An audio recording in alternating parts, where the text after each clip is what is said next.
ஆண்டவர் நாமம் மகிமைப்படுவதாக.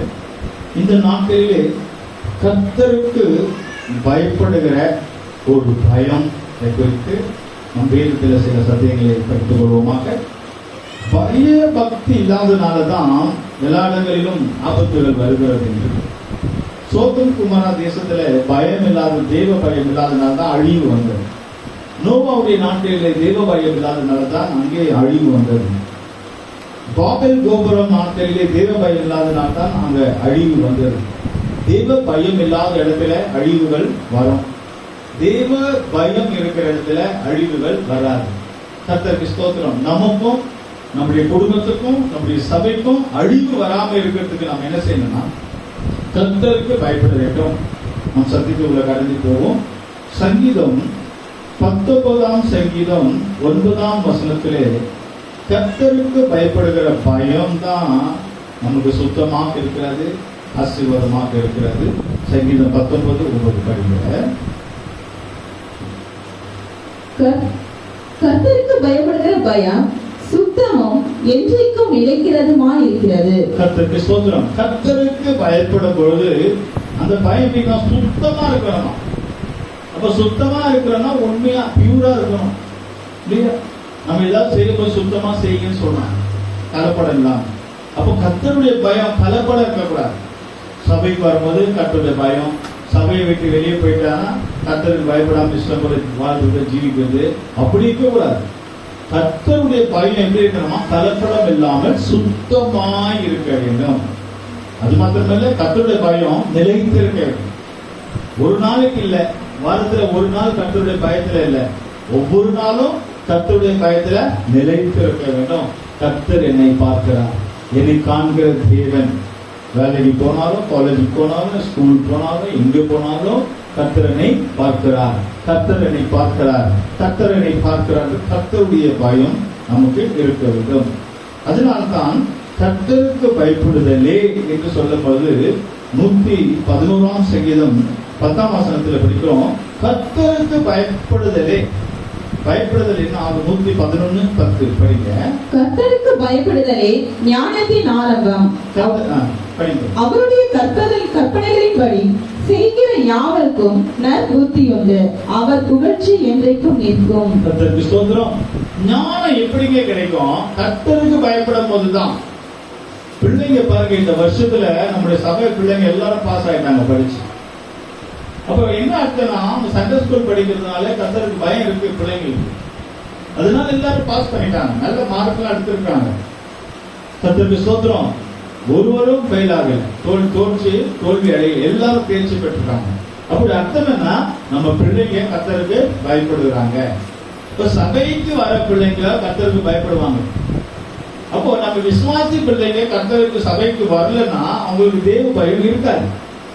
கர்த்தருக்கு பயப்படும் பொழுது தானாவே ஞானத்தை ஆண்டவர் தருகிறார். படிக்க ஞானத்தை கொடுக்கிறார், வேலைக்கு போக ஞானத்தை கொடுக்கிறார், குடும்பத்தை நடத்த ஞானத்தை கொடுக்கிறார், குழந்தைகளை பராமரிக்க ஞானத்தை கொடுக்கிறார், கணவன் கிட்ட பேசுவ ஞானம் கொடுக்கிறார், மனைவியை நடத்துவதற்கு ஞானத்தை கொடுக்கிறார், வீடு கட்ட ஞானத்தை கொடுக்கிறார், சம்பாதிக்க ஞானத்தை கொடுக்கிறார், சம்பாதித்த சம்பளத்தை கவனமாய் பொறுப்பாய் நடத்த ஞானத்தை கொடுக்கிறார்.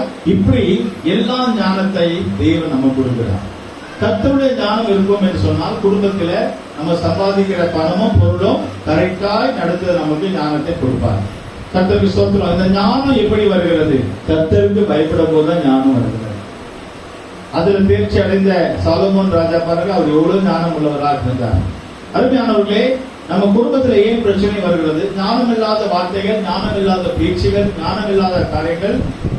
அதனாலதான் ஞானம் இல்லை. ஏன் யாருக்கு ஞானம் இல்லை என்று சொன்னால், கர்த்தருக்கு பயம் இல்லாவிட்டால் ஞானம் இருக்காது. யார்கிட்ட எப்படி பேசணும், எங்க எப்படி பேசணும், எப்படி இருக்கணும் என்றதுக்கு ஒரு ஞானம் தேவை. அந்த ஞானம் எப்படி கொடுக்குது? கர்த்தருக்கு பயப்படும் போது அந்த ஞானத்தை தருது. அது மாத்திரமல்ல, அதோடு சேர்ந்ததுக்கு கற்பனையே கை கொள்ளும் பொழுது, கற்பனை கை கொள்ளும்போது என்ன கிடைக்கலாம்? கற்பனையை கை கொள்ளும்போது நல் புத்தி. ஒண்ணு வேண்டாம், தேவனுடைய பிரமாணத்தை பைபிள் படிச்சாலே நீங்க போதும். உங்களுக்கு யாரும் புத்தி சொல்லவே வேண்டாம், பாஸ்டர் கூட சொல்ல முடியாது. பாஸ்டருக்கு யாருக்கு அப்பப்போ அவர் சொல்லிட்டே இருக்காரு, நீ இப்படி இருக்காத அப்படி இருக்காத, எப்ப பார்த்தாலும் பாஸ்டர் திட்டுறாரு. ஏன்? அவனுக்கு புத்தி இல்ல. புத்தி இல்லாதனாலதான் பாஸ்டர் கூட உனக்கு அவர் பேசுறது உனக்கு திட்டுறதா இருக்கிறது. உனக்கு நல்ல புத்தி இருந்துச்சுன்னா, நட்புத்தி இருந்தீங்கன்னா உன்னை பாஸ்டர் ஒண்ணு சொல்லவே முடியாது, சொல்றது ஒண்ணு இருக்காது. அப்பா அம்மா கூட நம்மள ஒண்ணு சொல்ல முடியாது. ஏன்னா நட்புத்தி. இப்போ நல்ல புத்தி எப்படி கிடைக்கும் என்று சொன்னால், பிரமாணத்தை கற்றுக்கொள்ளும் பொழுது, வேதத்தை வாசிக்கும் போது, நீங்க டெய்லி வந்து பைபிள் பண்ணுங்க, உங்களுக்கு யாரும் அட்வைஸ் பண்ண வேண்டிய அவசியமே இல்லை. அல்லேலூயா. நீ டெய்லி பைபிள் படிங்க, உங்களுக்கு யாரும் புத்தி சொல்ல வேண்டிய அவசியம் இல்லை, உங்களுக்கு அட்வைஸ் பண்ண வேண்டிய அவசியம் இல்லை. ஏன்னா பிரமாணத்தை நீங்கள் கற்றுக்கொள்ளுகிறீர்கள். பிரமாணத்தை கற்றுக்கொள்ளுகிறீர்கள். அப்ப பிரமாணத்தை கற்றுக்கொண்டால், வேதத்தை வாசித்தால், அதனால நான் சொன்ன சனிக்கிழமை சாயங்காலத்தில் நாங்கள் இங்க வேதம் வாசிக்கிறோம் வரிசையாக எல்லோரும்.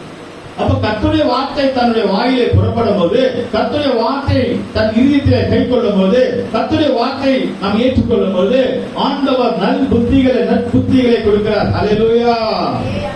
கர்த்தருக்கு ஸ்தோத்திரம். அப்படி இருக்கும் போது நாம் எதை குறித்து அஞ்ச வேண்டாம். நீதிமொழிகள் 3ஆம் அதிகாரம் 25ஆம் வசனத்திலே, கர்த்தருக்கு பயப்படுவது ஞானத்தை ஆரம்பம். ஆண்டவர் நல்ல புத்திய ஞானத்தை கொடுத்தால் எதை குறித்து அஞ்ச வேண்டாம், பயப்பட வேண்டாம். நீதிமொழிகள் 3:25 படிமா. சடுதியான திகிலும் துஷ்டர்களின் வாழ்வெடிப்பும் வரும்போது நீ அஞ்ச வேண்டாம். நீங்க சடுதியான ஒரு சடுதியான ஒரு கஷ்டங்கள் வரும் இல்லையா? இப்ப பாருங்க, ஏரோப்ளைன்ல நிறைய பேர் செத்து போனாங்க, நிறைய பேர் செத்து போயிட்டாங்க. எப்படி செத்து போனாங்க? ஞானம் குறைவுனாலதான். இப்ப கடைசியில கண்டுபிடிச்சு சொல்றாங்க, அந்த ஏரோப்ளைன்ல இன்ஜின் ஏதோ கொஞ்சம் கோளாறா இருக்கு, ஏற்கனவே இன்ஜின் கோளாறா இருக்கு, உள்ள ஏசி வேலை செய்யல, அதெல்லாம் இப்ப கொஞ்சம் சொல்றாங்க ஏற்கனவே. அப்படி அர்த்தம் என்னன்னு சொன்னா, அது ஞானம் இல்லாதனாலதான் அது செயல்பட்டது. இத்தனை பேர் போறாங்களே, நம்ம அதை எவ்வளவு ஞானமா வைக்க வேண்டும்? ஞானம் இல்லாததான். ஆனால் நீங்கள் கர்த்தருடைய வசனத்தை வார்த்தையை கேட்கிறவர்கள், நீங்க அதுக்கு அஞ்ச வேண்டாம். ட்ரெயின்ல ஆபத்து வரும், ஏரோப்ளைன்ல ஆபத்து வரும், பஸ்ல ஆபத்து வரும், எல்லா இடத்துலயும் ஆபத்து வரும். ஆனா கர்த்தருக்காக ஜீவிக்கிற, பைபிள் படிக்கிற, வேதத்தை கற்றுக்கொள்கிறவர்கள் பயப்பட வேண்டிய அவசியம் இல்ல.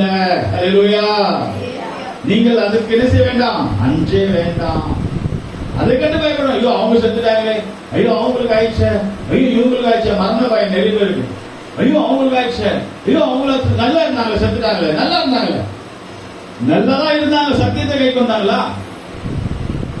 நல்லாதான் இருந்தாங்க, அவங்க நல்லா இருந்தாங்க, செத்துட்டாங்களே, தூக்கு போட்டு செத்துட்டாங்க, சூசைட் பண்ணிட்டாங்க. நல்லா தான் இருந்தாங்க, உண்மைதான், நல்லாதான் இருந்தாங்க, நல்லவங்க தான். ஆனா கர்த்தருடைய பிரமாணத்தை கை கொண்டாங்களா? இல்லையே. அப்ப நம்ம அதுக்கு பயப்பட வேண்டாம். யாருக்கும் வேணும் சம்பவிக்கும், அதுக்காக நம்ம ஜெபம் பண்ணலாம். ஆனால் அந்த காரியத்தை நாம் என்ன செய்ய வேண்டாம், அஞ்ச வேண்டாம், நம்ப வேண்டாம். அல்லேலூயா. கர்த்தருக்கு ஸ்தோத்திரம். கர்த்தருக்கு பயப்படுதல், அங்க என்ன சொல்லப்படும்? கர்த்தருக்கு பயப்படுதல், கர்த்தருக்கு பயப்படுகிறவனுக்கு. நீதிமொழிகள் 10ஆம் அதிகாரம் 27ஆம் வசனத்துல, கர்த்தருக்கு பயப்படும் பொழுது கர்த்தர் பாருங்க என்ன செய்கிறார் என்று. கர்த்தருக்கு பயப்படுதல் ஆயுசு நாட்களை பெருக பண்ணும், துன்மார்க்கருடைய வருஷங்களோ உருகி போகும். பாருங்க, கர்த்தருக்கு பயப்படும் போது ஆயுசு நாட்கள் பெருகமா. துன்மார்க்கருக்கு சீக்கிரம் வயசு போகுது. நிறைய பேர் சொல்லுவாங்க தெரியுமா, நான் குடிக்கிறான்ப்பா, நான் கெஞ்சி அடிக்கிறான், நான் குடிக்கிறான், நான் ரவுடிதனம் பண்றான், பொழுதோடு போயிடுவான். சீக்கிரம் 30 வயசுல அவருக்கு வாழ்க்கை போச்சு, 40 வயசுலயே செத்து போயிடுவான். துன்மார்களுக்கு வயசு குறையும். துன்மார்களுக்கு என்னது வயசு? ஒரு 40 வயசு தாண்ட கஷ்டம் துன்மார்கள், பாவிகள். ஆனால் கர்த்தருக்கு பயப்படும் போது ஆயுசு நாட்களை கூட்டி கொடுக்கணும். கேரளால பாத்தீங்கன்னா அவங்க எல்லாம் 100 வயசு வரைக்கும் இருப்பாங்க, 90 வயசு 100 வயசு எல்லாம் இருப்பாங்க. ஏன்னா என்ன இருந்தாலும் அவங்க ஜெபம் பண்ணுவாங்க, பைபிள் படிப்பாங்க, ஆண்டவருக்கு காணிக்கை தசமம் எல்லாம் கரெக்டா உண்மையா இருப்பாங்க. அப்ப கர்த்தருக்கு பயந்து ஜீவிக்கும் போது ஆயுசு நாட்கள் கொடுக்கணும். இப்ப நாம கூட கர்த்தருக்கு பயப்படுவோம்னால் கர்த்தர் நம்ம ஆயுசு நாட்களை கூட்டி கொடுப்பார். நம்ம ஆயுசு நாட்கள் என்ன செய்வார்? கூட்டி கொடுப்பார். ஆயுசு நாட்களை கூட்டி கொடுப்பார். அப்ப ஞானத்திற்கு கர்த்தருடைய ஞானத்தை பெற்றுக்கொள்ள வேண்டும், கர்த்தருக்கு பயப்பட வேண்டும். யார் கர்த்தருக்கு பயந்து வராங்களோ அவங்க உயிருக்கு சேதம் வராது, உயிருக்கு பாதுகாப்பு. எதிர்க்க விசுவாசிக்கிறீங்க? அல்லேலூயா, கர்த்தருக்கு ஸ்தோத்திரம். அது மாதிரி எனக்கும் கூட நிறைய மரணம், நிறைய 1-2 முறை மரணம் சம்பவிச்சிருக்கேன். உயிர் போற சூழ்நிலை வந்து கர்த்தர் பாதுகாத்தார். அப்போ அது போல நம்ம உங்களுக்கும் அந்த மாதிரி தான். நீங்க ஆண்டவருக்கு பயந்தால் கர்த்தர் உங்க உயிருக்கு கேரண்டி கொடுப்பார். சீக்கிரம் வராது உங்களுக்கு ஆபத்து, உங்க உயிருக்கு ஆபத்து சீக்கிரம் வராது. கர்த்தருக்கு பயந்தால், கர்த்தருக்கு பயம் இல்லாமல் இருந்தால் என்ன சம்பவிக்கும் என்று நமக்கு யாரும் சொல்ல முடியாது. கர்த்தருக்கு ஸ்தோத்திரம். அப்படியாக கர்த்தருக்கு நம்ம பயந்து ஜீவிக்கும் போது தேவன் நம்மளை ஆசீர்வதிக்கிறார். அடுத்தது, கர்த்தருக்கு பயப்படுகிறவனுக்கு நீதிமொழிகள் 14ஆம் அதிகாரம் 26ஆம் வசனத்துல, நீதிமொழிகள் 14:26. கர்த்தருக்கு பயப்படுகிறவனுக்கு இடநம்பிக்கை உண்டு, அவன் பிள்ளைகளுக்கும் அடைக்கலம் கிடைக்கும். பாத்தீங்களா, இதுல பாருங்க, யார் கர்த்தருக்கு பயப்படுகிறவனுக்கு இட நம்பிக்கை. கர்த்தருக்காக பயந்து ஜீவிக்கிறவங்களுக்கு அவங்களுக்கு ஒரு நம்பிக்கை இருக்கு. கர்த்தர் என்னை காப்பாற்றுவார், கர்த்தர் என்னை பாதுகாப்பார், கர்த்தர் எனக்கு கொடுப்பார், கர்த்தர் எனக்கு செய்வார். கர்த்தர் மேல நம்பிக்கையா இருக்கும். அது மாத்திரமல்ல, அவரை நம்பி அவர் கர்த்தருக்கு பயந்து, கர்த்தருக்கு யார் பயப்படுகிறார்களோ அவங்க பிள்ளைங்களுக்கும் கேரண்டி கொடுக்கிறார். அந்த பிள்ளைகளையும் கர்த்தர் பாதுகாக்கிறாராம். அப்பா அம்மா கர்த்தருக்கு பயந்தீங்கன்னா உங்க பிள்ளைங்களுக்கு பாதுகாப்பு இருக்கு, நல்ல பிள்ளைங்களா வளருவாங்க. நான் சொல்ல, பைபிள் சொல்லு. அப்பா அம்மா அடங்கல, அப்பா அம்மா தேவ பயம் இல்லாம இருக்கிறாங்க, கர்த்தருக்கு பயப்படுதல் இல்ல, தேவ பயம் இல்ல, அடங்குறது இல்ல, கீழ்படுகிறது இல்ல, அப்பா அம்மா அப்படி இருந்தாங்கன்னா உங்க பிள்ளைகளும் அப்படிதான் இருப்பாங்க. அப்பா அம்மா தேவனுக்கு கீழ்படியலன்னா பிள்ளைங்க உங்களுக்கு கீழ்படியாது. நான் பிள்ளைங்க அடங்க மாட்டது, கீழ்படிய மாட்டது, நான் சொல்றதை கேட்க மாட்டதுன்னா நீ தேவனுக்கு நீ கீழ்படுகிறியா? அதான் கர்த்தருக்கு நம்ம பயந்து ஜீவிச்சால் நம்ம பிள்ளைங்க நமக்கு பயப்படுவாங்க. கர்த்தருக்கு நம்ம கீழ்ப்படிந்தால் நம்ம பிள்ளைங்க நமக்கு கீழ்ப்படிவாங்க. நம்ம சொல்றத பிள்ளைங்க கேட்கணும்னா கர்த்தர் சொல்றத நம்ம கேட்கணும். கர்த்தருக்காக நம்ம கீழ்ப்படியும் போது நம்ம பிள்ளைங்களுக்கு ஒரு பாதுகாப்பு. நிறைய பேர் பாத்தீங்கன்னா பிள்ளைங்களுக்கு இன்சூரன்ஸ் போடுறாங்க, பிள்ளைங்களுக்கு டெபாசிட் பண்றாங்க, பிள்ளைங்க குழந்தைங்களுக்கு பணம் போட்டு வைக்கிறாங்க. ஆனா இங்க அப்படி என்ன சொல்லியிருக்குன்னா அந்த பிள்ளைங்களை கர்த்தரே பொறுப்பெடுப்பாங்க. அந்த வசனத்துல பார்க்கிறோம். படிமா அந்த வசனம், நீங்க அதே வசனம் படிங்க. கர்த்தருக்கு பயப்படுகிறவனுக்கு நம்பிக்கை உண்டு, அவன் பிள்ளைகளுக்கும் அடைக்கலம் கிடைக்கும். பாத்தீங்களா, யார் கர்த்தருக்கு பயப்படுகிறாங்களோ அவங்க பிள்ளைங்களுக்கு தான் அடைக்கலாம், மற்றவங்களுக்கு அடைக்கலம் இல்ல. பிள்ளைங்க எந்த நேரத்துல பாருங்க இன்னொன்னு சம்பவிக்குது. கர்த்தருக்கு பயந்து ஜீவிக்கிற பிள்ளைங்களுக்கு அடைக்கலத்தை தேவன் தருகிறார். அந்த அடைக்கலப்பட்டது சபை. நீங்க கர்த்தருக்கு பயந்தீங்கன்னா உங்க பிள்ளைங்க சபையில ஆளுகை செய்வாங்க, உங்க பிள்ளைங்க சபையில நிற்பாங்க. உங்களுக்கு கர்த்தருடைய பயம் இல்லைன்னா உங்க பிள்ளைங்க சபையில நிற்க முடியாது, உங்க அடைக்கலத்துல இருக்க முடியாது. அடைக்கலப்பட்டனும் பாதுகாப்பு அங்க ஒண்ணும் வராது. அப்ப நீங்க நல்லா கவனித்து பாருங்க, நீங்க கர்த்தருக்கு பயந்தீங்கன்னா உங்க பிள்ளைங்களுக்கு ஆண்டவர் ஒரு அடைக்கலத்தை தராரு. தெய்வ சமூகத்திலே சபையில ஒரு அடைக்கலம் கிடைக்குது. கர்த்தருக்கு ஸ்தோத்திரம். அடுத்ததாக தேவ பயத்தை குறித்து நாம் பார்க்கும்போது அங்கே சொல்லப்பட்டிருக்கிறது, தேவ பயம் வரும்போது நமக்கு சமாதானத்தை கூட தருகிறார். எரேமியா 30ஆம் அதிகாரம் 5ஆம் வசனத்துல, எரேமியா 30ஆம் அதிகாரம் 5ஆம் வசனத்துல, கர்த்தர் சொல்கிறது என்னவென்றால், தத்தளிப்பின் சத்தத்தை கேட்கிறோம், திகிலுண்டு சமாதானம் இல்லை. பாத்தீங்களா, கர்த்தருடைய சத்தத்தை கேட்டா திகில் சமாதானம் கிடைக்கும். நமக்கு திகில். சிலர் பாருங்க சபைக்கு வரலன்னா பயந்துட்டே இருப்பாங்க. ஐயோ பாஸ்டர் பார்க்கிறாரா, நம்ம பாஸ்டர் பார்க்கிறாரா இல்லையோ, தேவன் பார்க்கிறாரா, தேவன் உன்னை பார்க்கிறாரு இல்லையா? அப்போ அந்த வசனத்தை பாருங்க, நிறைய பேர் தேடுறாங்க நினைக்கிறேன். மீண்டும் அந்த வசனத்தை படிப்போம். எரேமியா 30ஆம் அதிகாரம் 5ஆம் வசனம், பழைய பாட்டு படிப்போம். கர்த்தர் சொல்கிறது என்னவென்றால், கர்த்தர் சொல்லுகிறது என்னவென்றால், தத்தளிப்பின் சத்தத்தை கேட்கிறோம், திகிலுண்டு சமாதானம் இல்லை. பாத்தீங்களா, திகில் வருது. ஐயோ என்ன ஆகும், தத்தளிப்பு, ஐயோ என்னாச்சோ, ஐயோ என்னாச்சோ, ஐயோ அப்படியாச்சு இப்படியாச்சு என்னாச்சு, திகில் உண்டாகும். ரெண்டாவது இல்ல, சமாதானம் இல்லை. கர்த்தருடைய சபைக்கு வராவிட்டால் சமாதானம் இருக்காது. கர்த்தருடைய சமூகத்தில் இல்லாவிட்டால் சமாதானம் இருக்காது. உடம்பு முடியல சபைக்கு வரல, அது தப்பு இல்லை. ஏதோ டியூட்டி போட்டாங்க, வேலைக்கு போயிட்டோம், சபைக்கு வரல, அது தப்பு இல்லை. ஒரு சாவு கல்யாணம் போயிட்டா அது தப்பு இல்லை. சும்மாவே சபைக்கு வராதவங்களுக்கு சும்மாவே தேவ சமூகத்தில் இல்லைன்னா எந்த நேரத்துல திகில் வரும், எந்த நேரத்துல சமாதான கேடு வரும். நம்ம சமாதானத்தோடு இருக்க வேண்டும் என்று சொன்னால் கர்த்தருக்கு பயந்து நாம் ஜீவிக்க வேண்டும். கர்த்தருக்கு ஸ்தோத்திரம். அப்படியாவது மிகவும் நம்ம ரொம்ப கவனமாக இருக்க வேண்டும். பிரியமானவர்களே, இங்கு சொல்லப்பட்ட பயத்தினாலே அலறினார்கள். மத்திய 14:26 பயத்தினாலே அலறினார்கள். அவர் கடலின் மேல் நடக்கிறதை சீஷர்கள் கண்டு கலக்கம் அடைந்து ஆவேசம் என்று சொல்லி பயத்தினால் அலறினார்கள். எதற்கு அலறினார்கள்? இயேசு தானே வருகிறார். இயேசுவை பார்த்து பயப்படுகிறாங்க பாருங்க. பயத்தினால் அலறினார்கள். இயேசு நடந்து வருகிறார். அதிகாலையிலே எத்தனை பேர் அதிகாலையிலே நீங்கள் ஸ்தோத்திரம் பண்ணீங்க? எத்தனை பேர் அதிகாலையிலே நீங்க ஜெபம் பண்ணீங்க? எத்தனை பேர் எத்தனை மணிக்கு எழும்புனீங்க? கர்த்தருக்கு ஸ்தோத்திரம். சனிக்கிழமையில நேரத்தோடு நாம் படுக்க வேண்டும். காலையில ஏதோ நல்லா தூங்கி ஏதோ காலையில ஒரு மணி 6, 7 கண்ணு திறந்து பார்த்தா மணி 4 மணி. கண்ணு திறந்து பார்த்தா மணி 4. மீண்டுமா தூங்குறதுக்கு மனசு வந்து 4. சரி, நம்ம சபைக்காக ஜனங்களுக்காக ஆராதனைக்காக ஜெபம் பண்ணுவோம், சோதரம் பண்ணு சொல்லி 4 மணிக்கு எழுதி உட்கார்ந்து சபைக்காக உங்க ஒவ்வொரு பேருக்காக ஜெபம் பண்ணிருக்கோம். இன்றைக்கு 4 மணி உங்க எல்லாரும் பேரை சொல்லி, ஒவ்வொரு குடும்ப பேரை சொல்லி, உங்களுக்கு ஒவ்வொருவருக்கும் சோதனம் பண்ணி 4 மணிக்கு காலையில பண்ணினேன். ஆராதனைக்கும் சபை ஆராதனைக்கும் பண்ணினேன். அதனாலதான் ஆராதனை ஆண்டோட அறிக்கை நீங்க இறங்கிச்சு பாருங்க. நீ ஜெபம் பண்ணி பாருங்க, தேவ சம்பவம் ஆசீர்வாதம் உங்க வீட்டுல வரும். கர்த்தர் உங்க வீட்டை ஆசீர்வதிப்பார். அதிகாலையிலே எத்தனை பேர் ஜெபம் பண்றீங்க? நீங்க பாருங்க, பண்ணி பாருங்க, ட்ரை பண்ணி தான் பாருங்க. நீங்க அதிகாலையில எழுப்பி பண்ணி பாருங்க. 4 மணிக்கு எழுதுங்க, குடிக்கா ஒரு 5 மணிக்கு எழுப்பி ஜெபம் பண்ணி படுத்துக்கோங்க. அதிகாலையில பண்ணும்போது நமக்கு என்ன வராதான்? பயம் வராதான். ஆனா ஏசப்பா அதிகாலையில வராரு, கூட இருக்கிற சீசன் என்ன செய்றாங்க? பயப்படுகிறார்கள். ஏன் பயம் வருகிறது? ஏசப்பா வருகிறது பார்த்து பயம். கர்த்தர்கிட்ட வரத்துக்கே பயம். நிறைய பேர் சபை கிட்ட வரத்துக்கே பயம். நீங்க அமாவாசை நாட்கள் அமாவாசை ஜபத்துல பார்க்கலாம், மீட்டிங்ல எல்லா லைன்ல நிற்பாங்க. சிலர் தைரியமா வந்து முன்னாடி வாங்கி ஜோப் பண்ணிட்டு பண்ணு கிண்ணு காப்பி கீப்பி எல்லாத்தையும் வாங்கி போயிட்டே இருப்பாங்க. சிலர் எல்லாரும் முன்னாடி அனுப்பிட்டே இருப்பாங்க, அவங்க பின்னாடியே வருவாங்க.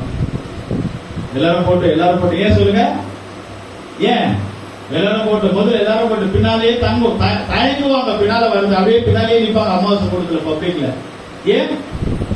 நம்ம முன்னாடி போய் எல்லாரும் முன்னாடி கீழே விழுந்துருவோமா?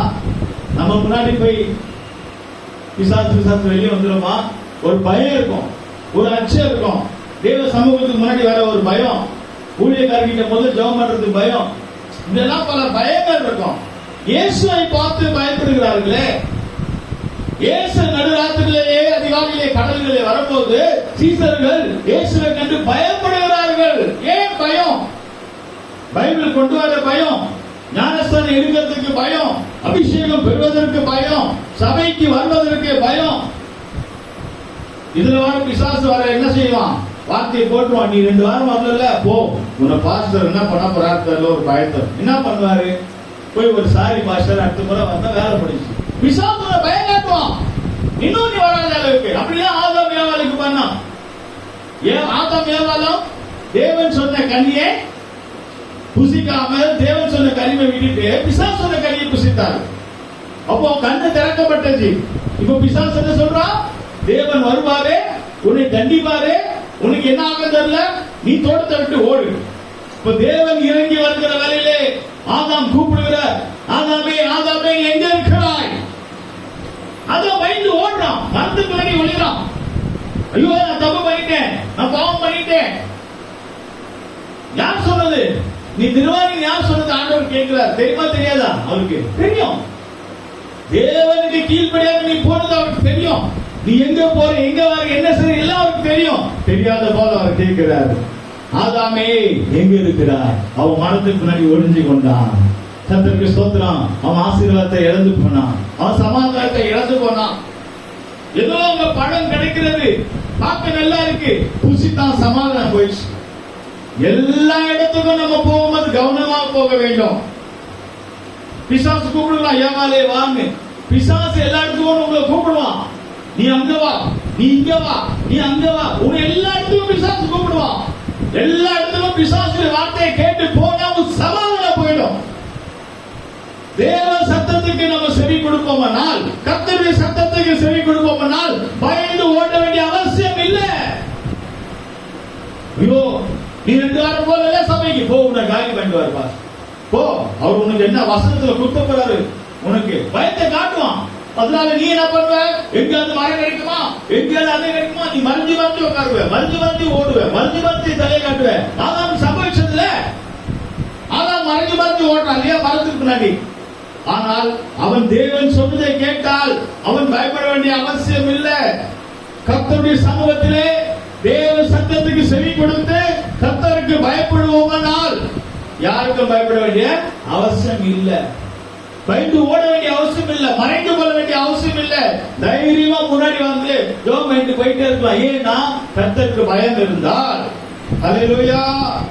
அவன் பயந்து ஓடுகிறார்கள், கடலிலே இயேசு வருகிறதை பயப்படுகிறார்கள் என்று நாம் பார்க்கிறோம். கர்த்தருக்கு ஸ்தோத்திரம். அருமையானவர்களே, பயத்தோடும் நடுக்கத்தோடும் நாம் கீழ்ப்படிந்து தேவனை ஆராதிக்கும் போது எபேசியர் 6ஆம் அதிகாரம் 5ஆம் வசனத்திலே நாம் படிக்கிறோம். எபேசியர் 6ஆம் அதிகாரம் 5ஆம் வசனம் படிப்போமாக.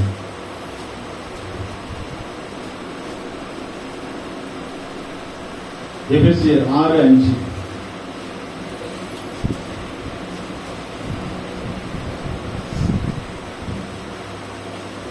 வேலைக்காரரே, நீங்கள் கிறிஸ்துவுக்கு கீழ்ப்படுகிறது போல சரீரத்தின்படி உங்கள் எஜமான்களா இருக்கிறவர்களுக்கும் பயத்தோடும் நடுக்கத்தோடும் கவனற்ற மனதோடும் கீழ்ப்படிந்து. கர்த்தருக்கு ஸ்தோத்திரம். பயத்தோடும் நடுக்கத்தோடும் கீழ்ப்படிங்கள். யாருக்கு? கிறிஸ்து ஏசப்பாவுக்கு பயத்தோட நாம கீழ்ப்படிகிறோம். சொல்றதை கேட்கிறோம், பயத்தோடு நடுக்கத்தோட தேவனை ஆராதிக்கிறோம். அப்போ தேவ சமூகத்து சபைக்கு வரும்போது நமக்கு ஒரு பயம் இருக்கும். சிலர்லாம் பாத்தீங்கன்னா சபையில அவங்க இஷ்டப்போல லேட்டா வருவாங்க, அது ஒரு பக்கம். 2வது வந்த உடனே அப்படியே மொபைல் ஆஃப் பண்ண மாட்டாங்க, மொபைல் பார்த்துட்டே இருப்பாங்க. மொபைல் என்ன செய்வாங்க? பார்த்துட்டே இருப்பாங்க. பாஸ்டர் ஒரு வசனம் சொல்லுவாங்க, அவங்க ஒரு மொபைலை பார்த்துட்டு. இதுக்கு முன்னாடி ஒரு நாள் ஆராதனை நடந்துட்டு இருக்கு. ஒரு பிரதர் இங்க உட்காந்துட்டு எனக்கே வாட்ஸ்அப் அனுப்புறாரு. நான் பிரசாரம் பண்ணிட்டு இருக்கேன், அவர் வாட்ஸ்அப் குட் மார்னிங் அனுப்புறாரு. நான் மீட்டிங் நடத்திட்டு இருக்கேன், அவர் இங்க இருந்து எனக்கு அனுப்புறாரு. அப்ப எவ்வளவு ஒரு தேவபயம் இல்லாத ஒரு மனுஷன். ஒண்ணு ஆராதனைக்கு முன்னாடி அனுப்பி இருக்கணும், இல்ல ஆராதனை முடிச்சு எனக்கு அனுப்பி இருக்கணும். அப்போ நான் பிரசங்கம் பண்ணி நடத்திட்டு இருக்கிறேன், அவர் இங்கதான் இருக்கிறாரு. அவர் சந்தோஷத்துல அனுப்புறாரு, எனக்கு அனுப்புறாரு குட் மார்னிங். குட் மார்னிங் எனக்கு அனுப்புனா வாட்ஸ்அப் அனுப்புறது தப்பு இல்லையா? தப்பு இல்ல, அனுப்பலாம். ஆனா ஆராதனையில அனுப்ப கூடாது. அப்ப ஆராதனையில அவர் என்ன பண்ணிட்டு இருக்காரு? மொபைல நோண்டிட்டு இருக்காரு. அப்ப மொபைல நீ பாத்துட்டீங்கன்னா கர்த்தர் எப்படி பேசுவார் உன்னை?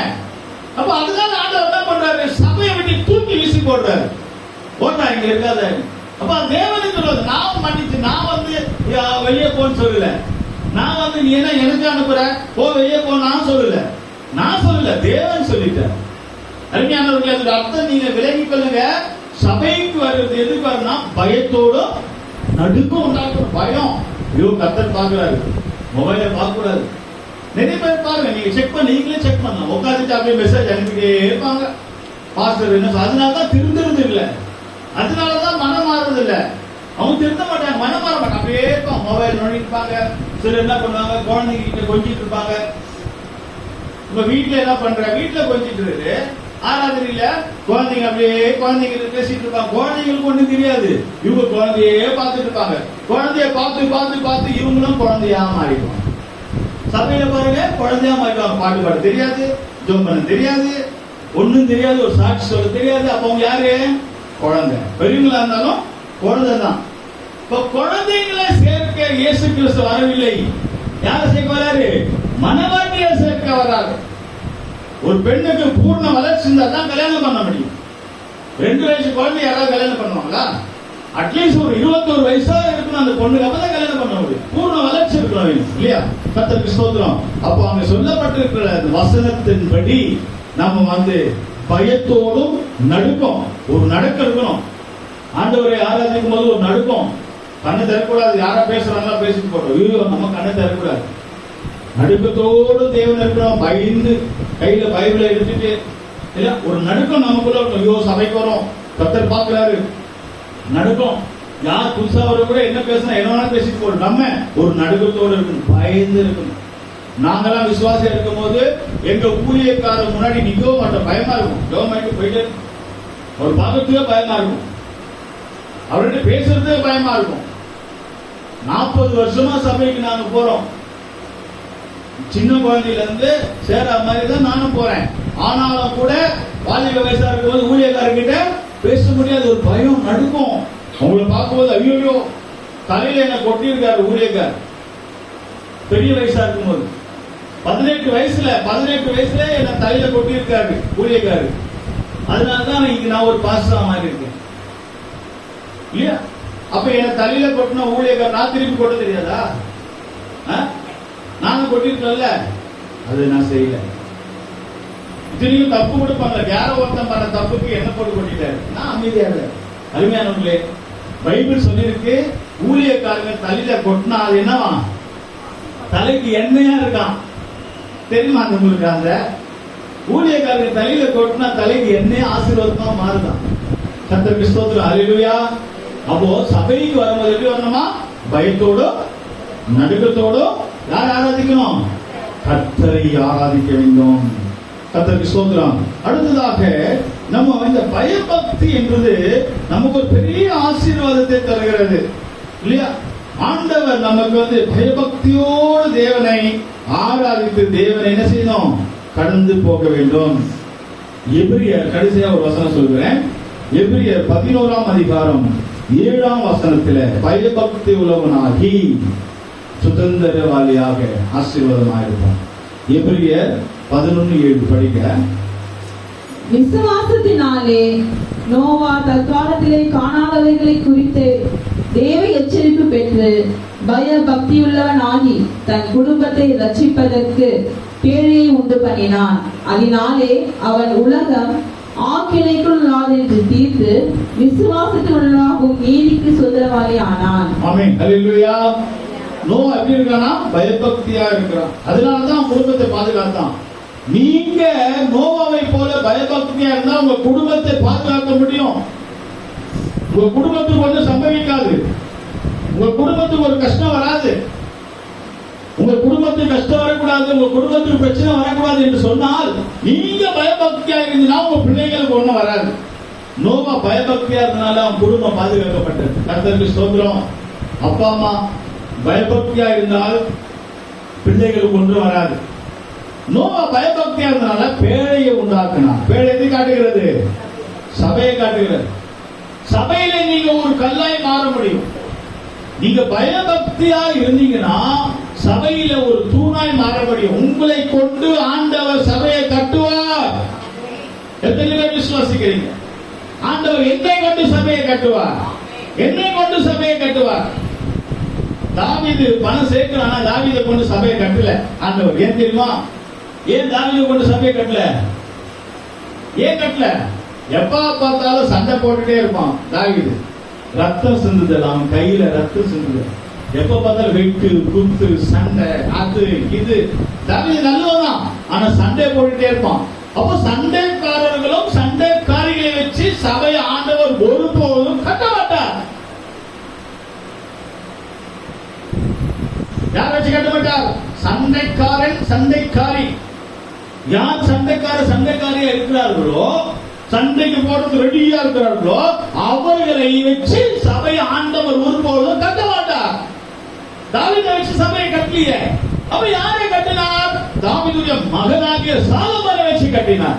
அப்போ சாலோமோன் யாரு? சமாதான புருஷன். சபைக்கு யாரு சமாதானமா வராங்களோ, சமாதானமா போறாங்களோ, அவங்கள வச்சுதான் ஆண்டவர் சபையை கட்டுவார். கையில தட்டி ஆண்டவர் நாமத்தை மகிமைப்படுத்துவார். ஹல்லேலூயா. அருமையான தேவ பிள்ளைகளே, நாம் சமாதானத்தோட பயபக்தியோட தேவனை ஆராதிப்போமானால் நம்மளை கொண்டு தேவன் சபையை கட்டுவார், நம்மளை கொண்டு தேவன் வீட்டை கட்டுவார், நம்மளை கொண்டு இந்த ஊழியத்தை தேவன் ஆசீர்வதிப்பார். சமாதான புருஷனாகிய சாலோமோனை கொண்டு தேவாலயத்தை கட்டினார். முதல்ல சாலோமோன் என்னத்தை கட்டினான்? சபையை கட்டினான். சாலோமோன் சபையை கட்டினான். சாலோமோனுக்கு வீட்டை கர்த்தர் கட்டினார். நம்ம சபையை கட்டினா நமக்கு வீடு ஆண்டவர் கட்டி கொடுப்பார். எத்தனை பேர் விசுவாசிக்கிறீங்க? ஆமென் சொல்லுங்க. நம்ம சபைக்கு பாடுபட்டால், நம்ம சபைக்கு முக்கியம் கொடுத்தால், நம்ம சபையில இருப்போம்னால், சபையை குறித்து பாரம் இருந்தால், சபையை குறித்து நமக்கு ஒரு வெளிப்படுத்தல் இருந்தால், சபைக்காக ஜெபிப்போம்னால், சபைக்காக பாடுபடுவோம்னால், கர்த்தர் நம்ம குடும்பத்துக்காக அவர் பாடுபடுவார். நம்ம சபையை கட்டினால் கர்த்தர் நம்முடைய சபையை கட்டுவது மாத்திரமல்ல, நம்முடைய வீட்டையும் கட்டி கொடுப்பார். எத்தனை பேருக்கு சொந்த வீடு வேணும்? ஈஸியான ஒரே மெத்தட், சபைக்காக பாடுபடும். சொந்த வீடு வேணுமா உங்களுக்கு? நீங்க சபையை கட்டுங்க, கர்த்தர் உங்க வீட்டை கட்ட ஆரம்பிப்பார். அல்லேலூயா. கர்த்தருக்கு ஸ்தோத்திரம். இதான் ஈஸியான ஒரு மெத்தட். நம்ம ஏதோ தினமா சபையில வந்தோம், ஏதோ போனோம், அப்பப்ப நம்ம இடறி விழுகிறோம் என்று சொன்னால் நம்மளை வச்சு சபை ஆண்டவர் கட்ட மாட்டார். சபை கட்டலன்னா அப்ப நம்ம வீடு கட்டப்படாது. காலம் முழுவதும் வாடகையிலேயே ஓட வேண்டியதான். வாடகை வீட்டுல தான் இருக்கணும் காலம் முழுவதும். என்றைக்கு ஆண்டவர் சொந்தம் உங்களுக்கு வீடு கட்டி கொடுப்பார் என்று நினைச்சால் நீங்கள் சபையை கட்ட வேண்டும். சபையில் இருக்கிற ஜனங்களை கட்ட வேண்டும். சபையில கட்டி எழுப்பப்பட வேண்டும். நம்மளால ஒரு நாள் இடறி போக கூடாது. நம்மளால ஒரு விசுவாசி வராம போக கூடாது. நம்மளால ஒருத்தர் இடறி போனா ஒரு கல்லு சபையை விட்டு போயிடும். அப்போ உங்க வீட்டை விட்டு 2 கல்லு போயிடும். அதுதான் விஷயம். சபை வீட்டு ஒரு கல்லு போச்சுன்னா வீட்டுல இருந்து 2 கல்லு போயிடும். அப்ப வீட்டுல ஆசீர்வாதம் போயிடும். அதனால நம்ம மிகவும் கவனமாக இருக்க வேண்டும். சபையை நம்ம கட்ட வேண்டும். நம்ம இங்க ஒரு கல்லை வச்சோம்னா நம்ம வீட்டை ஆண்டவர் 2 கல்லு வைப்பார். சபையை கட்டும் போது கர்த்தர் வீடை கட்டுவார். அல்லேலூயா. நம்ம மிகவும் எப்படி இருக்க வேண்டும்? தேவனை ஆராதிக்கும் போது பயபக்தி. ஆராதனை முடிந்தது, போறோம் வரோம், நல்லா சிரிச்சு பேசிட்டு ஹாய் ஹலோ பேசலாம், அதெல்லாம் சொல்லணும். நம்ம ஆராதனை நேரத்துல கர்த்தரை ஆராதிக்கும் போது பயத்தோடு நடுக்கத்தோடு சபைக்கு வரும்போது பயத்தோடு, நீங்க சபைக்கு வரும்போதுவே ஜனங்களுக்கு தெரியணும் இவங்க பயத்தோட போறாங்க. சபைக்கு வரும்போதே தெரியும் இவங்க பயத்தோட போறாங்க, சபைக்கு போறாங்க. பார்க்கும்போது தெரியும். ஏதோ தினமாக சபைக்கு வருவனால் நமக்கு சாட்சி இருக்க. கண்களை மூடலாமா? கர்த்தருடைய சமூகத்துல ஆண்டவருக்காக ஒப்பு கொடுப்போம். ஆண்டவரே, பயத்தோடும் பக்தியோடும் நான் உங்களை ஆராதிப்போம். ஆண்டவரே, யாருக்கு ஆண்டவர் ஞானத்தை கொடுக்கிறார்? பயந்து ஜீவிக்கிறவங்களுக்கு, கர்த்தருக்கு பயப்படுகிறவங்களுக்கு ஆண்டவர் ஞானத்தை தருகிறார். ஞானம் தான் செல்வாக்கை கொண்டு வந்தது சாலமோனுக்கு. அதுதான் ஆசீர்வாதத்தை கொண்டு வந்து, ஐஸ்வர்யத்தை கொண்டு வந்தது. இன்றைக்கு இந்த வேலையில கர்த்தர் நம்மளை ஆசீர்வதிக்க விரும்புகிறார். தேவ ஆசீர்வாதம் நமக்கு மத்தியில் இறங்க போகிறது. கண்களில் கூடி ஆண்டவருடைய சமூகத்தில் ஒப்படைப்போமாக. தேவ ஆசீர்வாதம் நம்முடைய மத்தியில் இறங்கி வரட்டும். பின்மாரின் அபிஷேகம் நம்முடைய மத்தியில் இறங்கி வரட்டும். கர்த்தருடைய சமூகத்தில் பின்மாரின் அபிஷேகம் எல்லாரும் மேல வந்து இறங்கட்டும். தேவ மகிமை கர்த்தருடைய சமூகத்தில் இறங்கி வரட்டும். ஒரு வல்லமை எல்லாரும் மேல வந்து இறங்கட்டும். ஆதி அப்போஸ்தலர் நாட்கள்ல இறங்கினது போல பயபக்தியோடு இருக்கும்போது 10வது நாள்ல பெந்தெக்கோஸ்து நாள்ல பரிசுத்த ஆவியானவர் இறங்கினார். இன்றைக்கு பரிசுத்த ஆவியானவர் சபையில இறங்குவாராக. ஒவ்வொரு மேலும் ஆவியானவர் இறங்குவாராக. எல்லா பலவீனங்கள், கஷ்டங்கள், வியாதிகள், பிசாசுடைய கட்டளையிலிருந்து விடுதலையாக்கும்படியாக கர்த்தரை ஆவியானவர் எங்கேயாவது விடுதலை உண்டு. கர்த்தர் நம்மளை விடுதலையாக்க போகிறார். அக்கினி வல்லமை நம்முடைய மத்தியில் இறங்க போகிறது. கர்த்தருடைய சமூகத்தில் கண்களை மூடி பைபிள் எல்லாம் ஓர வைத்துக் கொள்ளுங்கள். தேவ வல்லமை நம்முடைய மத்தியில் இறங்கி வருவதாக. பின்மாரே என் அபிஷேகோ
Come on.